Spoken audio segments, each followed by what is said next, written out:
Because of the teeth in my mouth and the dentist Dorian Dawes DDS who put them there, I have a lot of difficulty using a cell phone in addition to the mitigating light and stuff related to being able to hold something still and not having access to parts of my brain when I chew. So anyhow,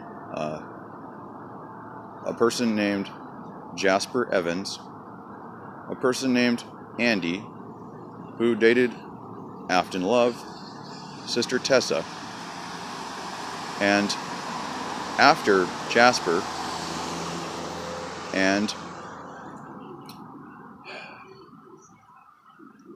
Shades of Green, Jade, Forrest, with 2 R's, not 1. And then a guy named Josh from Arizona who got picked on by the police a lot, who I let stay at my house, who I liked, who injected heroin into my arm and Jade's, but it missed mine. And then he's probably dead now, but I stayed at his house with a guy named Stick later on. Jade was there after my root canal, and I took a bunch of ibuprofen, according to the oral surgeon's advice. He came up from Sacramento. I got up off the couch and hit my head on a checkerboard floor with pizza in my throat, had a small seizure, and when I woke up, Jade said, we called the paramedics or 911 or something. And we are a different Josh Stevens, and that excluded me from we, in terms of she had sex with Josh a month later or so. And then fast forward to she met a guy named Brian and in Sacramento hit her head on a bathtub and spent some time in the mental ward and then thought everyone was Brian for a couple weeks. And to my knowledge, she's still with him. I went back up to Seattle and met a variety of Evans and started to notice something about shades of green and discriminating different shades of green. And why is this vehicle here? This happens every fucking time I start talking about something interesting. Some fucking flashing lights or some fucking sirens.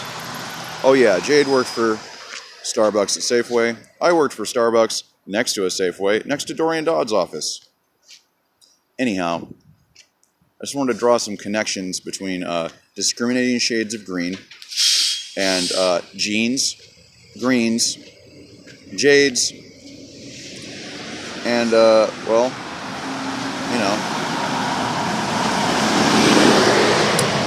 Oh, the Tressa. When I woke up this morning next to some family restaurant at 185th and Aurora, I noticed there were accumulating lines of acceleration above my head that I heard as cars as I awoke. So I got up off the doorway on the ground, and not after missing the fact that there were a bunch of S-curves in my vision. Doors as S-curves. They either are open and they pass from left to right or right to left, or they're closed and there's some crosses in between. So anyhow, I got up, took a piss, got on the bus, and as I went down the road, I thought, for rest or resting, and stops and dots. And what's significant about the Department of Transportation in Seattle, or spots that you can do things at or not? Like, do you do something in the restroom or the restaurant, or rest stop? So since I met a chick named Allie on the bus, and fancy that, alleys are in the middle of blocks, and you don't really drive down alleys unless you're doing something shady, or you're a garbage man,